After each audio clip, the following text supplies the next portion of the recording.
Hey, for the group that's here, I'd like to introduce Pat. Pat is good enough to come here as a driver and bring his tractor and his trailer. Brent is from Corporate Landstar, so he's come for this event and allowed the group to bring their tractor, and in fact they're helping Pat with instead of a load, he's spending time here. Bob is my local person, and Tom. I have a very good relationship with trucking company, and so I asked them if they would be willing to come and display for those of us that ride. And so I kind of wanted Pat to kind of talk about from a driver's point of view what's there, and then give us a chance and a little official question and answer.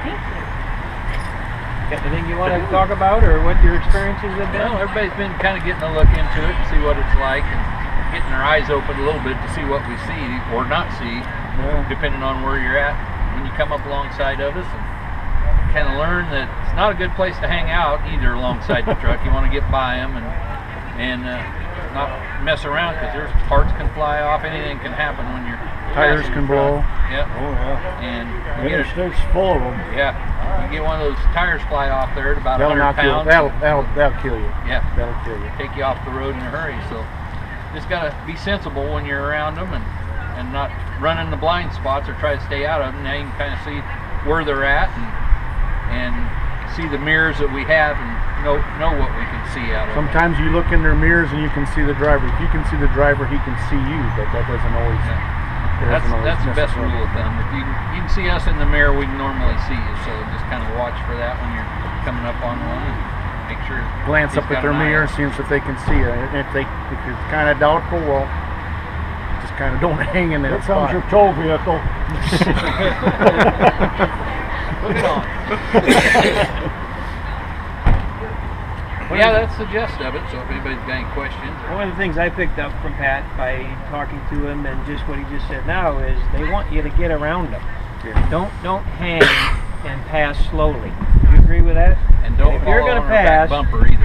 Yeah, you never know when they got to stop on a dime, and that doesn't mean you can stop on a dime either. Sure.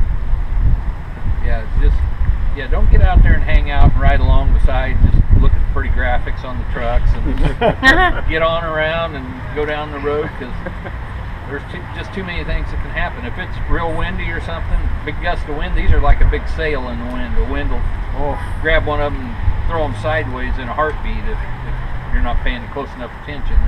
Or the bike, take the bike and just blow you right underneath the truck, then it's over too.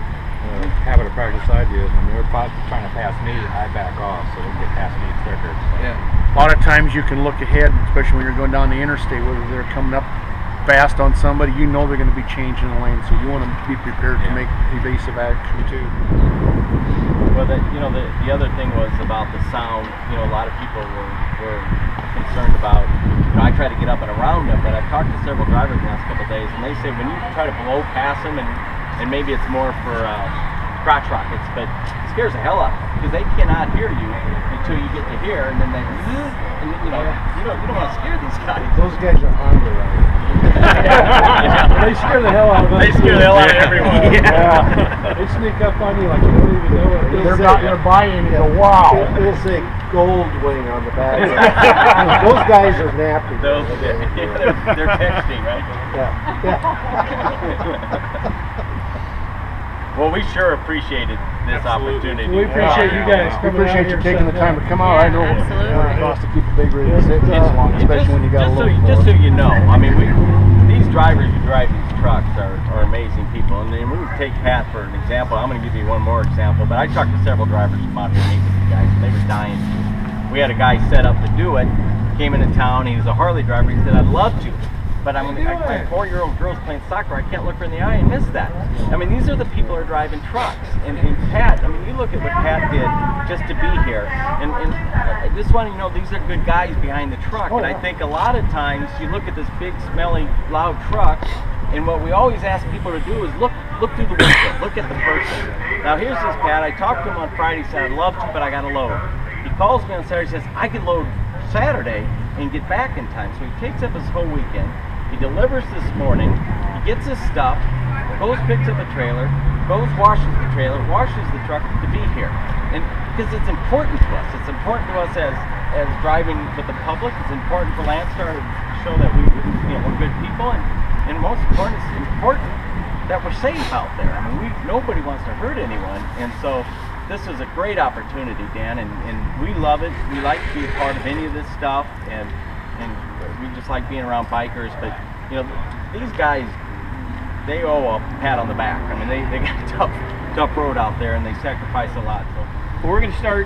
We're going to put the bikes away for Dillon. Very much appreciate you taking the time and the investment of coming. Thank you. Not everybody can make it out. Thank you. We appreciate it.